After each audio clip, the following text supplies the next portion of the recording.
हां, 100% जे तुम्ही सांगताय एकदम खरं आहे. बीजेपी जे आहे कुठेतरी शिवसेना आणि शिवसेनाही कशाला, सगळे पक्षांना दाबून आणि कुठेतरी एक तरफ करून, कुठेतरी जेलमध्ये टाकून आणि स्वतः एकटे लढण्याचा प्रयत्न करत आहे, हे आपले सगळे लोकांना दिसतं. संपवण्याचं काम करताय का? संपवण्याचं काम करताय. हां, 100% करताय. आपल्याला दिसतोय ना.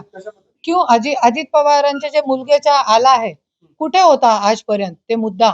आणि असंच नाही, किती मोठे-मोठे मुद्दे आहे. अजित पवार साहेबांनी पण 75,000 कोटीचा घोटाळा केलेला आहे. तरी पण देवेंद्र साहेबांनी त्यांना बसवला, पण त्यांचे मुलगेचा मुद्दा काढला. आज सीएम आहे देवेंद्र भाऊ जे आहे ते सीएम आहे. तर त्यांना हे इतके मोठे-मोठे मुद्दे घडत आहे महाराष्ट्रामध्ये दिसते नाही का? आणि आता जे निवडणुकीच्या वेळी मुद्दे कशाला काढताय लोक? मला एक विचारायचं आणि चालेल मुद्दे काढले ते काढले. पण आज पार्थ पवार जेलमध्ये कुठे आहे? कशाला नाही टाकला त्यांना जेलमध्ये?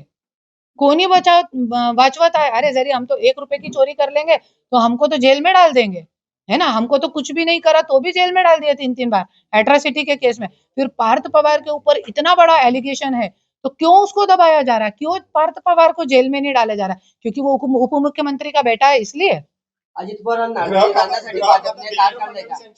अजित पवारांना अडचणीत आणण्यासाठी भाजपने पार्थ पवारांचा विषय पुढे केला असा तुमचा आरोप आहे का? हां, ऐका जे मुद्दा निवडणुकीच्या वेळी कशाला आलेला आहे, की कुठेतरी हे पक्ष निवडणुकीमध्ये कुठेतरी त्याचं खच्चीकरण होऊ त्याच्यासाठी पार्थ पवारचा मुद्दा पुढे आलेला आणि मी 27 वर्ष मंत्रीची बायको आहे.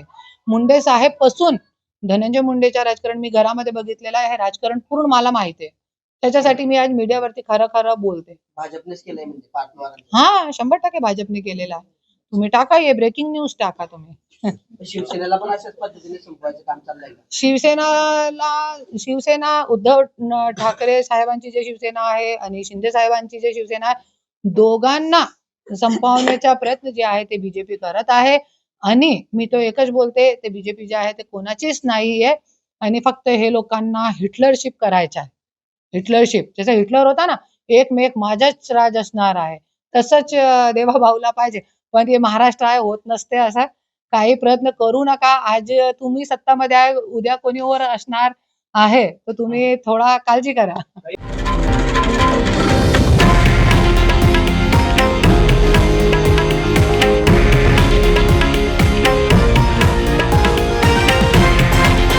हे आहे देशातील नंबर 1 न्यूज नेटवर्क आणि आपण पाहत आहात TV9 मराठी, एकमेव.